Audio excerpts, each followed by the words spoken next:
Holiness, thank you for taking this time. Can you explain us a little bit about the importance of the pilgrimage? The pilgrimage is supposed to be giving some impressions that will last forever, not only in this life, but lives to come. And that impression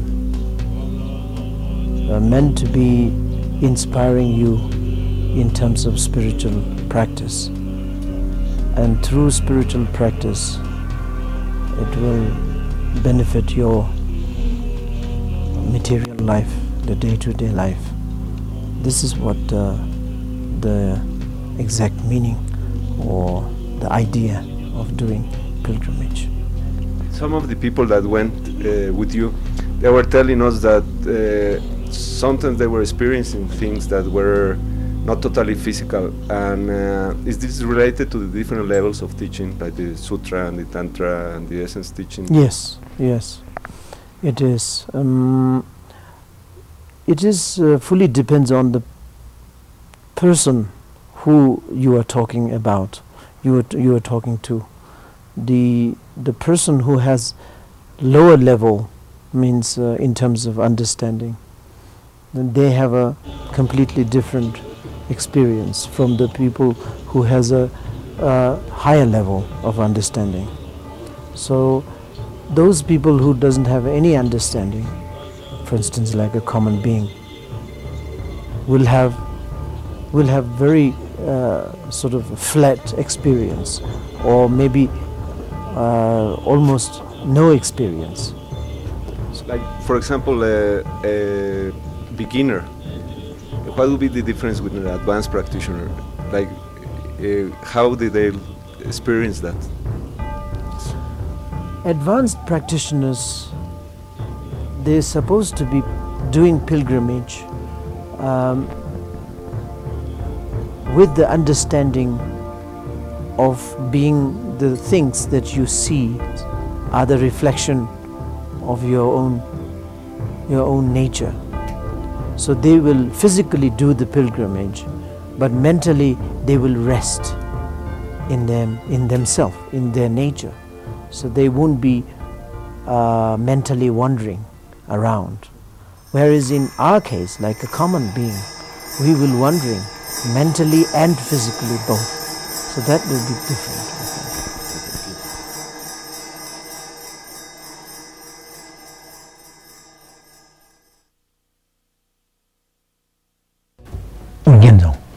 Here.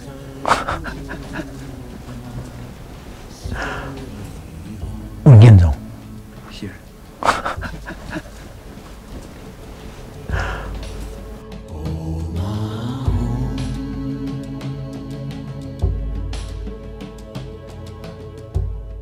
And can you tell us a little bit about Urgenzong? What is the meaning, the importance of that place? The Urgenzong is first of all, it's of course it's a beautiful place, and secondly, it is, spiritually speaking, it is true also that it's a very beautiful in the sense of blessings, and also conjunction with the practice of Vajrayana. It is very special place, especially to do with the Guru Padmasambhava. Guru Padmasambhava, he spent a lot of time up there doing all his activities, and he blessed all the rocks and the mountains and valley, even the trees and everything, I think. This is the reason why we can feel a lot better when you reach there in terms of spiritual practice and inspirational mind. And not only that, you can see many mantras self-arising, such as Om Ahom Vajra Guru Padma Siddhi Hum. It's very clearly marked, and it is coming now clearer and clearer year by year. But and also not only that, there are many syllables of Vajrayana, the mantras, are coming everywhere, and of course, as I said before, there are many kind of people. Some of them cannot see as many as we practitioners can see, and amongst us also we have a lot of different kind of practitioners and students. Some of them can see more, some of them can see very little, very less. Are the mantras written in Dakini language or in regular? That's true. Some of them are in Dakini's language, some of them are in human language, like in Sanskrit, and some of them are in different languages, because this is meant to be, spiritual practice meant to be practiced by different kind of beings, not only Tibetans or Sanskrit people. This can be practiced by anybody. Can you explain a little bit about the Termas? Terma is an interesting thing, and it's quite difficult to comprehend also from the relative level of understanding. But Terma is a little bit of, I would say, a little bit of miracle, if you want. But it's not a miracle. It is just the reality of one of the reality face of the phenomena. What is happening with Terma is that, for instance, Guru Padmasambhava taught the teachings, and then his consort, Yeshe Tsogyal, or one of his disciple and main disciple like Virochana, they sort of, they wrote it down from their understanding perfectly what Guru Padmasambhava taught, with the blessings, etc. So put them in a treasure box and buried in different places. And of course it will not be rotten, and it will be very safe for years and years and generations and generations. And then Guru Padmasambhava but give blessings to one of his main disciples who were there, and say, you will be the one who is going to open this box after so many years, and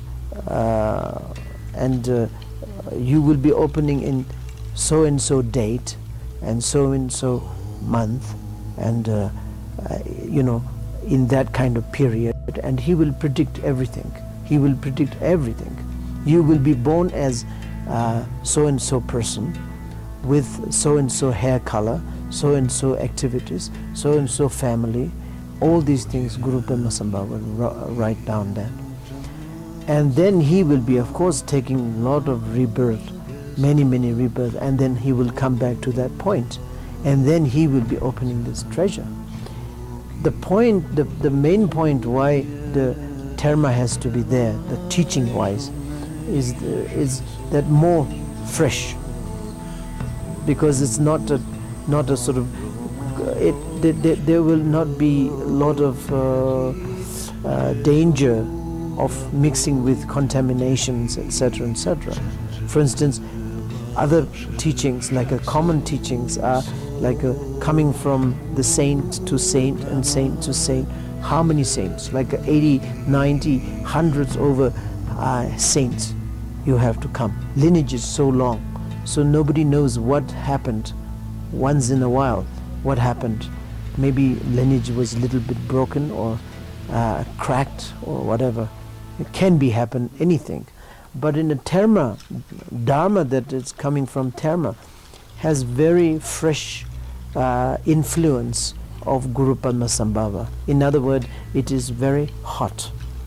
The warmth is there. So it's a very fresh. So the lineage is Guru Padmasambhava and Yeshe Tsogyal, and then this guy, and then you yourself. So it is very fresh. So due to the freshnesses of the teaching has tremendous power and energy to accelerate your understanding. This is a very good thing to have. And of course, this what I talked about is only terma that linked with teachings. But then there is a lot of terma of like items of terma, such as vajras and and swords and belts and statues and etc. etc. Even they can. I have heard that there is tables and hats and all these things. The Guru Padmasambhava's hat also was terma, and recently, not recently, but maybe around 100 years ago, somebody found his hat also. The Dindal Dorje found his hat also. His hat is enormous hat, it's very unbelievable, because Guru Padmasambhava, of course, is an oversized being, and his hat is just too big for a normal human being to wear it. So it's, of course, something like that. But the teaching is more inspirable. You think that in Urgent song there's a terma hidden still? Oh yes, this is what I believe very strongly. And also I felt that really there will be a guy or a person who will find the terma quite near future from there. I hope and I really pray for that. That will be a day. Have you received some like visions or dreams or? This is what I felt, and not a dream, but just some sort of a vision. And also I can see a lot of seals on different places in the rock, in a place, many places, kind of seal. So that is meant to be a seal of Guru Padmasambhava or Yeshe Tsogyal, who did the seal. It is a kind of a similar system that we have. If we have a very important thing to be locked in a box, then we put a locks, put a locks. And ancient time we have a seal also. But now, of course, not many people use the seal. But of course, we use the digital locks or key or something, so that nobody will open it.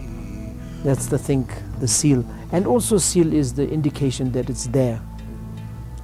And people who has the key will be able to open it. And the key is, of course, the inner understanding. Does your physical father is considered also a turtle? Finder of treasures? To tell you the truth, I never realized this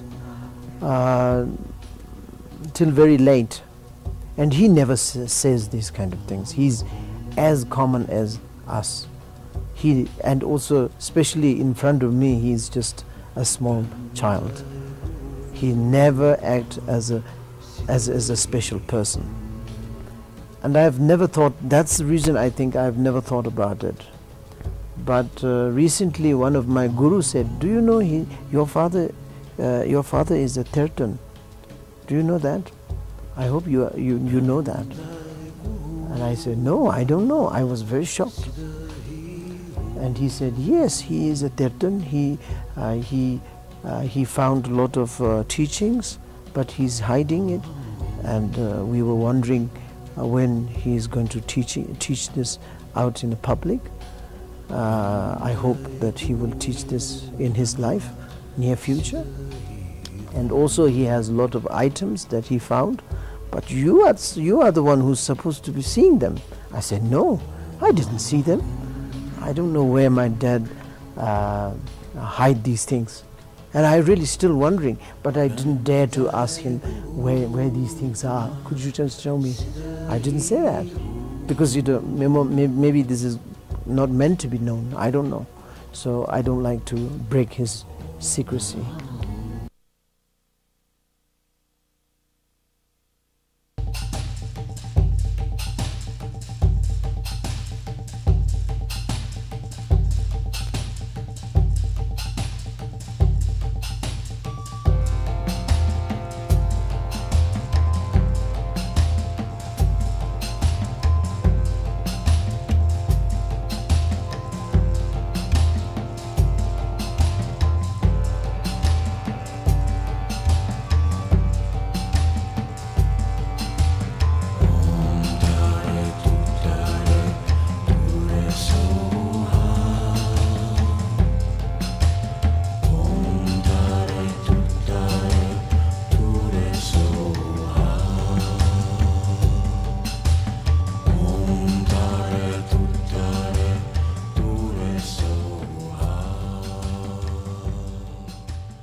Well, the next thing that we wanted to ask you is about the Tulkus. You already explained for this filming. Before, there were just only two things about the Tulkus that she wanted to know more.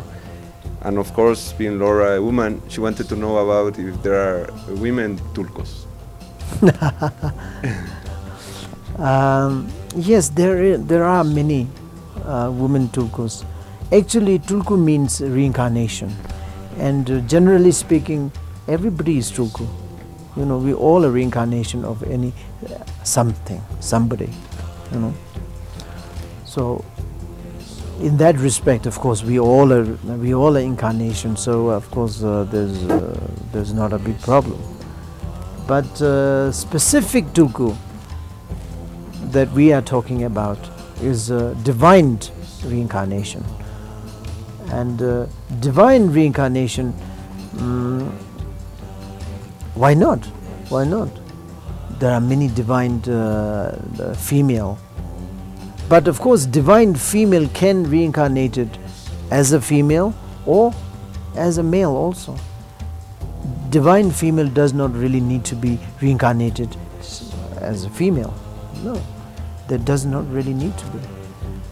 And so therefore, many Tulkus are reincarnated from female. There are many female Tulkus, and secretly, hiddenly, and also some of them are even coming up in publicly.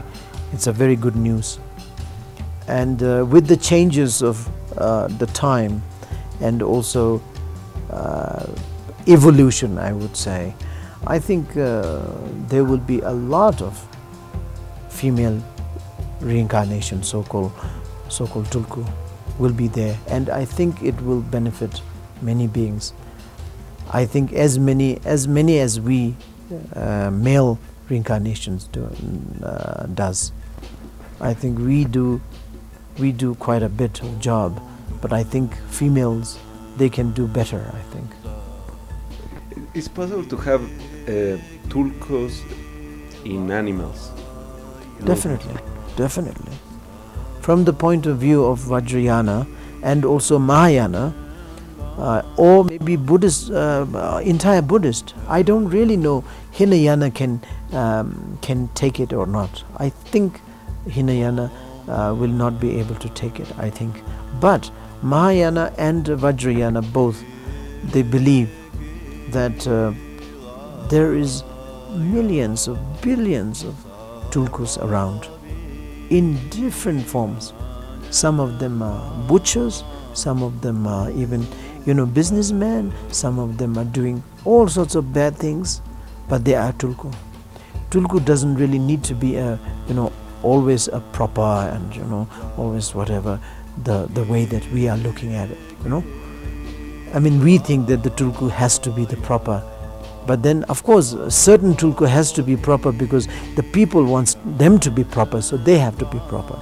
The Tulkus are kind of a reflection of the people, so the people want them to be looking very proper, so then they have to be proper, they have to be acting as a proper. And wherever there is people, there is a bunch of people who really want you to be acting something nasty. Yeah, Tulku must be acting that way too. But that is, they will, how do you say, they will decide by themselves when they come. When they come, they will decide. They will decide before they come from the Pure Land or wherever, the basic area where they're coming from. So there's a possibility of finding Drukpa Karyu Tulkus outside Tibet and India? Oh yes, yes, yes there is, but I don't know when and how.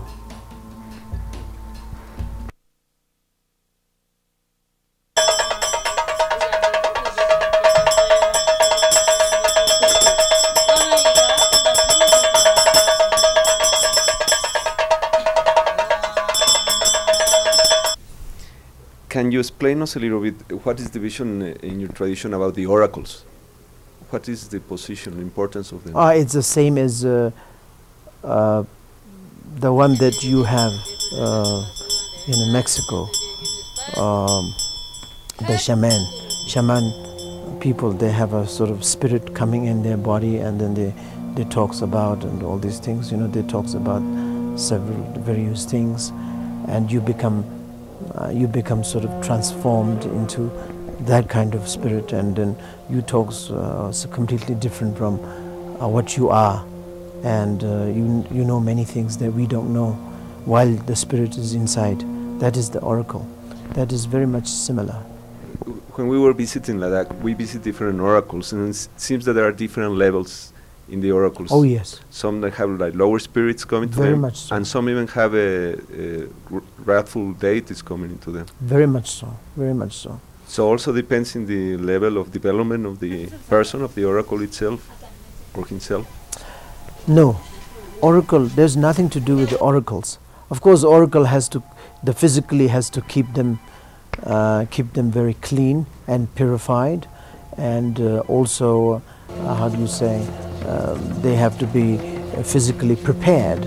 But mentally, maybe they need a little bit of preparation, but they don't really have to have a inner sort of understanding or realization.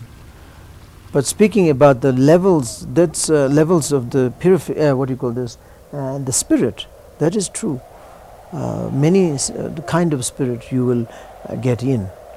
For instance, sometime just a ghost, and they really they are very harmful also to the oracle as well as for the audience also. It's very harmful.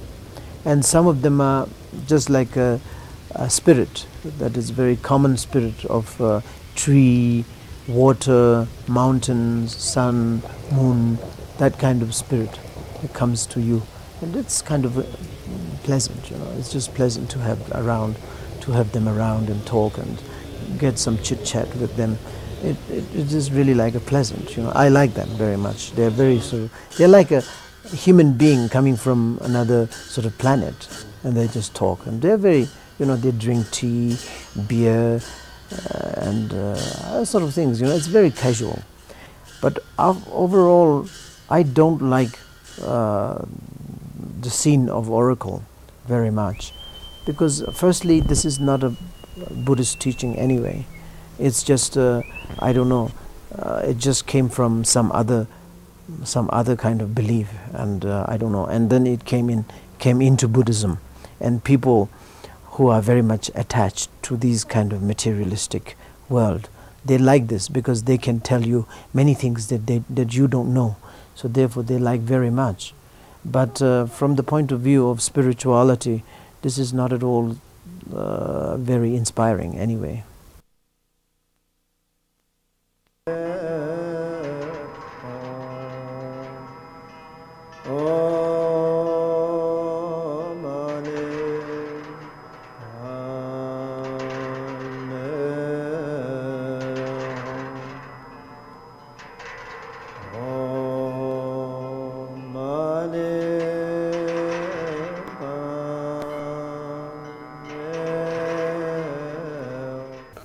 What is your vision? What is going to happen in the near future for us? I don't really have very clear vision about this. Just only wish is a very strong I have. And the wish is that this spirituality, this spiritual movement, grows and grows and grows in different manner. Maybe in Christian, maybe Buddhist, maybe Catholic, maybe Hindu people, in different manner. But it doesn't really need to be Buddhist. It doesn't really need to be Catholic. Anybody, but it's just anybody who ever believes whatever. I wish that the spiritual movement will grow in their heart, understanding. And then whatever they believe or they do will be more confirmed and more sort of firmly practiced, more understandingly practiced, more wisdom is, involved. And that is really the greatest wish of myself as a spiritual teacher.